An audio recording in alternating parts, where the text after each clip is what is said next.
Hey, what's up, everybody? Welcome back to Voices from the Mausoleum. I have not been in front of this camera in like a month, and it was starting to feel super weird. So, we're back. Um, First video of the new year that is not a conversation about influential horror. Well, it isn't, I guess. All horror is influential. So for those of you who don't know, I tweeted about this. I had COVID last week, so I may sound a little bit raspy. I'm feeling a ton better. My symptoms were pretty mild. We'll keep it at that. I won't get into the reasoning. Yeah, it was starting to feel very bizarre. I have a pound of cough drops here in case things get a little uncomfortable. Hopefully I don't sound too bad. I don't feel like I sound as bad as, definitely not as bad as I did. But yeah, here we are. First time filming in the new year, I think, minus maybe one thing. Anyway, here we are. Yeah, in today's episode, so out of practice. In today's episode, we are going to be talking about our creature crushes. Last year for Valentine's Day, I did my final girl crushes, which I will link up here. I contemplated redoing it, but I was like, no, we're going to do creatures instead. And these are not creatures that I would mate with or like hope to have a future with. These are just some of my favorite creatures in film thus far, which I'm a big creature feature fan. So this was kind of hard to narrow my list down. There were a couple that were a duh, and then there were some where I was like, kind of weighing some options. So, yeah. I already feel like coughing, so we're gonna get a cough drop. ASMR. These have been a lifesaver, actually. I'm really close to being over it. I've got some really exciting stuff to film coming up, so I'm like, come on, man, get through it. Okay. So, without further ado, yeah, so, fun fact, I felt so blah that I was like, you know what? Even though I'm not 100%, I'm going to put makeup on and I'm going to take my time and I'm going to soak it up and enjoy it. And I'm going to film a video. And so here we are. I needed this. When you're used to content creating and you take like a break or whatever you want to call it, it's weird. I feel like I had no purpose. Anyway, I'll try really hard not to smack in your ears while we go through this list. Okay. So my first one is Creature from the Black Lagoon. And there's a couple reasons. One of the biggest reasons this one makes my creature crush list for this year is because it was my introduction to monster movies. I saw Creature from the Black Lagoon when I was very young, and at the time that I had seen it originally, I didn't really understand, like a lot of what was going on in the movie. It wasn't until much later in life. But, the Universal monster movies are just a staple in general. And when you're talking about creature features, monsters, horror in general. And this one has always been one that I thought was very beautiful. And you're talking about a time frame. I mean, the movie's in black and white. You're talking about a time frame when, the only effects were practical effects. And not only are they phenomenally done, that sounded wrong, but I'm pretty sure that's right. The way in which this is filmed is really beautiful. There's a scene, I'll get Mike to put a picture somewhere. Let me like take up the whole screen for like a split second. Where, he's under the woman in the water and she's swimming and he's just so close to her, but millions of miles apart. And I think the Creature from the Black Lagoon, at least this is how I interpret it, it's a very beautiful love story about two people from two different types of lives. And I think that for its time, it's just very beautifully done. I really like water creatures in general, so that's kind of another reason. But mostly I picked this one because it was my introduction to creature features. It's beautifully shot. The practical effects for the monster are so well done. And yeah, I really love that one a lot. Um, like a lot. Also, another reason kind of is that Del Toro does a lot of monsters. Everyone knows this. He has this thing for aquatic monsters as well. You know, he did Shape of Water. He's responsible for Abe from Hellboy. And one of the reasons is because he saw this in theaters when he was a small child. And he talks about this in interviews. He remembers that scene that I'm talking about, just watching this and as a child and being mystified by this concept of this monster and his this longing he has and this like just that scene and like how impactful it was on his desire to go on to do everything he's done in his career. So super inspirational to someone who is an inspiration to me that I love and really enjoy. So yeah, Creature from the Black Lagoon. So my second one, hmm. I don't know if this one's considered would be like a controversial thing, but we're gonna go with it anyway. So I'm a big fan of the Wolfman remake with Benicio del Toro and Anthony Hopkins, Emily Blunt, oh my God, Weaver, the guy from The Matrix and Lord of the Rings. Why can I never remember his name? Mm, anyway, him. He's a phenomenal actor. I love him. I just can't. Hugo Weaving. That's his name. Weaver. Anyway, love him. So I really loved this remake. I thought that this is probably my favorite remake of all time so far. Like I absolutely love that movie. I've seen it a million times. I definitely like bought the DVD when it first came out, which I never did because they're expensive. Um Huge fan of this movie. I've literally seen it like a million times. And so my number 2 is Lawrence from the Wolfman remake. Um and it's hard because I also love the original. Um, but I think, I don't know, for some reason, this one just hits me harder. It's a lot gorier, and the effects are really good. And it's Anthony Hopkins as another villain, which he's so fucking good at. Um, and Benicio del Toro, for his not like typical handsome, he's a super good looking man. And the concept of him being a werewolf and like how like brooding and just like emotional he is, like I don't know, I love it, like I eat it up. So Wolfman the remake, the Wolfman the remake is my number 2 creature crush. I love that movie so much. The scenes, like the gore in that movie, are so well done. I love all of the scenes with the wolf and like the different wolves, because I guess technically it's 2 major ones. And spoiler alert, that movie's old. So if you haven't seen it, I don't know at this point what you're doing with your life. So it's but God, I don't know. The acting, the retelling of the story, the gore, the way he looks when he changes. That scene where he takes his claws and he just goes up into this part and out the mouth of that cop. Oh my God. Also, fun fact, the scenes in that movie where they're doing the jumps from like the buildings to the ground when they're in the city, those are all practical effects. Those are not CGI. I learned that when I did my 30-second movie review forever ago now, it feels like. Um and that's super crazy fascinating to me because it definitely looks CGI. I definitely thought that shit was fake. It is not fake. It was done with practical effects, which I'm a huge fan of. Anyway, also I love Emily Blunt. She's so cute. She's one of my favorites. Um, so I love that one.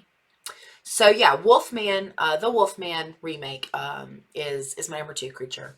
Okay, so my number 3 is Marlowe from 30 Days of Night. If you're not familiar, 30 Days of Night is based off of a graphic novel. It is a vampire story about in Alaska when they have 30 days a night, and these vampires are like, that could work. And they show up and they fuck everything up. And I do mean everything. And it is amazing. It is the cinematography in this movie is stunning. That blood red contrast on the white snow. Oh my God, there's no, like, you can't beat that shit. It's so good. Marlowe is the HBIC, and he is played by Y'all, I don't know names. I am not good with names. I can look at somebody and tell you everything they've ever been in. I do not know their names. But it is the guy from, oh my God, he's been so, so many things. I'm really fast, so I'm going to find it right now. Danny Houston plays Marlowe. Here's a picture of Marlowe somewhere, taking up the screen, hopefully. And one of the coolest things about 30 Days of Night is the vampires, obviously, but not just that, but the fact that these are terrifying monsters. They don't even speak our language. They communicate with only each other. They're very primal and animalistic and barbaric and awesome. I absolutely love 30 Days a Night. That's another one that I've seen like a million times. So Marlowe being there, man, he's got some, whew, he's got these one-liners. One of my favorite ones is there's this scene where he's getting ready to end someone's life. And as he's about to take this person's life, this person's like begging and praying to God. And Marlowe, who's like this close to this guy, is leaning over him and he goes, "No, God." And I'm just like, oh, like, whew, that part is intense. I love that. I'm going to watch that when I'm done filming this. I absolutely love that movie. Actually, no, I can't because I'm watching All of Us Are Dead on Netflix. Highly recommend. That's a good one. Yeah, so Marlowe is my number 3 creature crush because that is to me, that is what vampires are supposed to be. They're supposed to be these like crazy, like terrifying things. And I love that these like this style of vampire is more animalistic than, they're not very human. They look human, but their eyes are not human. Their faces are slightly distorted and their cheekbones, like the way they've got them cast, they have a very distinct, just terrifying look about them. They're fucking predators. They're menacing, like land sharks. They're awful, but they're so cool too. And their nails. Oh, there's a scene, like kind of in the beginning when one of them puts, I forget who it is, puts their nail down on a record to make the record play. So good. I cannot say enough good things about that movie. But Marlowe is the leader. And he's just fucking ruthless. Like the things he says, he's got a couple of good lines. So yeah, so Marlowe from 30 Days a Night is my number 3. So originally, I was going to try really hard not to have anything that was too similar on this list, especially because there's so many different types of monsters and creatures in film. I mean, it's kind of overwhelming to think about, actually. But I couldn't help it. This was just one that I just couldn't keep off my list. I tried to think about other ones, but this one just, everyone by this point knows that I'm a huge found footage movie person. I love found footage movies. I will sit through any of them. Doesn't matter if they're good or bad. Love them. And one of the ones that I always recommend that is one that I feel like a lot of people haven't heard about is Monster Project, or The Monster Project. I always call it Monster Project.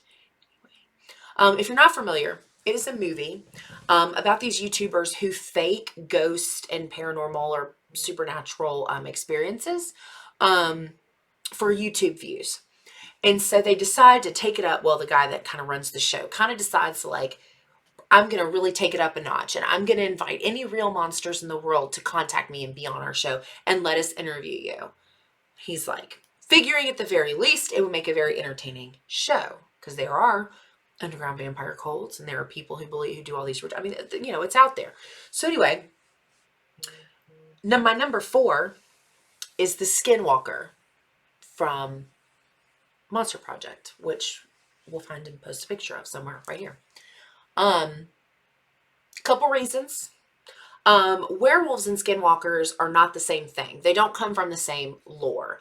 Skinwalker is most of its roots. I know there's a lot of stories about skinwalkers, but they're Native American in origin. And a skinwalker is someone who has committed the crime of murder In some instances, it's someone who was a familial tie to you. And then I think in some I've seen that it's not always, it doesn't always have to be that way. But anyway, so and you're cursed to change into a skinwalker. And sometimes they're not wolves. Sometimes it's other people, which is like a super big deal. It's other animals. It's weird mixes of animals. I think it just depends on the kind of lore that you're looking into. But essentially, they are coyote, wolf, dog, like whatever kind of looking things. Um, and so the character that comes on is a cop, but he's a Native American that lives kind of. It seems like he kind of lives in the middle of nowhere, like he's away from everyone, probably because he's cursed. Which I would assume would mean he wanted to stay away from his family, that kind of thing. Um, but keeping in mind that found footage are typically very B films, um, the Skinwalker transition from his human form to his wolf form is one of the best I have seen. And he is menacing, but he's also really cool looking, and I really love him. I really appreciated that they went back to the roots of what a skinwalker is instead of leaving it as like a shapeshifter or like that weird shit they did on True Blood where they like wear panthers. I don't know what the Were Panther shit was about. Not a fan. Anyway, so yeah, so the Skinwalker from Monster Project is my number 4. Really loved him. I loved his transition, and I'll be honest with you, I really love the monster design for all of them. The demon, the cultist shit at the end, the vampire. Oh my god, she was stunning. She was like the perfect person to cast for that role. Anyway, love that movie. Highly recommend if you haven't seen it. Even if you don't like found footage, you should watch it anyway. So yeah, Skinwalker is my number 4. He's really cool. I love that they dove into the lore. The guy that played him did just a phenomenal job of showing this line of grief and maybe I don't know about remorse. That's probably not the right word. Maybe like feeling ashamed. I don't know. But anyway, really good. Loved it. Um and my last one, and some of you probably could have guessed that one of these was going to be a Doug Jones monster, and you were correct because Doug Jones is everything. You know what my biggest goal, like the one thing I would need to feel complete about doing content creating for this genre, be able to interview Doug Jones. I'm going to put that out into the universe. One day, maybe I'll be big enough to get his attention and I can talk to him because I'll scream. I really will scream. I will lose my mind. Huge fan of Doug Jones. I love him as what seems to be who he is as a person, and I love his work. Anyway, I digress. So this one was hard because I like him as so many things. But one of my favorite things that he's ever done is he was the Fawn in Pan's Labyrinth. If you've not seen Pan's Labyrinth, it is an adult fairy tale. And it's he plays a couple of characters in it. My honorable mention would be the Pale Man. So here's what he looks like as the Fawn. It's beautiful, earthy folklore, very Del Toro look kind of thing going on. He is a very specific style. And then this is what he looks like as the Pale Man, which we'll insert here. And I think the reason that I went Fawn over Pale Man, because the Pale Man is scary. He's a child eater. Like, I got one of those. That's terrifying. I went Fawn because I really like that in this movie, you really aren't sure where the loyalties of the Fawn are. There are these moments where you're just like, I feel like you're a bad guy. I don't know. Like, you kind of go back and forth. But I really loved his connection to the story and what he was, essentially as the guide for this little girl's journey to be a part of a world that, or being a part of the world she really just didn't belong in. And there's kind of this like argument that can be made either way about whether or not you think that all that actually happened or if it didn't happen. Um, but I think for my own sanity, I choose to believe that it did happen. And that when the movie ends, Ophelia gets to go back and be a princess in this world that treasures her and loves her as all children deserve to be loved and treasured. But the Fawn is a beautiful character. Like he's very a lot of details went into making him what he is. And I think that it's very effective when you see him. And I just really love him so much. I love his connection to this world of fantasy. This just otherworldly appearance about him is just so good. And I don't know, I loved his role, and I just think, it was one that Pan's Labyrinth is one that I always tell people about if they've never seen it, because it is a phenomenal movie. It's beautifully shot. The characters are very captivating. It is one of very, very few movies that has a sequence in it that I had to actually look away, which is not an easy task to do. It kind of takes a lot to make me look away. Like I might cringe or ooh, but just seeing that movie, I legitimately can't watch. I fast forward it when I watch it by myself. Anyway, so yeah, The Fawn from Pan's Labyrinth is my number 5. Creature Crush for Valentine's Day 2022. So yeah, that's all I got for this one. What are you guys watching for Valentine's Day as horror fans? Gonna go the Bloody Valentine route, or slumber party act massacre or whatever, or I don't know. I'm trying to think if there's any other one that's like specifically about Valentine's Day. I feel like there is, but drawing a blank. You could go the obsession route and watch Scream or Halloween. Or if you want to see a bunch of teenagers get it on, you could go Halloween or Friday the 13th. Find some cool horror to watch. Some you've never seen before. Go back and watch like an original of something. Like the My Bloody Valentine, I saw the remake before I saw the original. So if you're that person, go back and watch the original. Those are good. I might watch those. I got a week to figure it out. So anyway, hope you guys really enjoyed the influential horror conversations. I plan to do more sporadically throughout the year.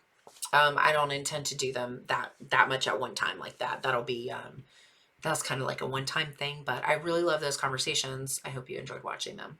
But it does feel good to be back to some normal, I think. The holidays were crazy, and then I feel like I spent the last month recuperating from the holidays and just life and being sick, and I don't even know. I feel like there's other things that have happened, but I couldn't even tell you what they were. Life has just been so crazy, so yeah. So hopefully my voice sounds okay. Hopefully my cough drop eating isn't being annoying. I have no idea.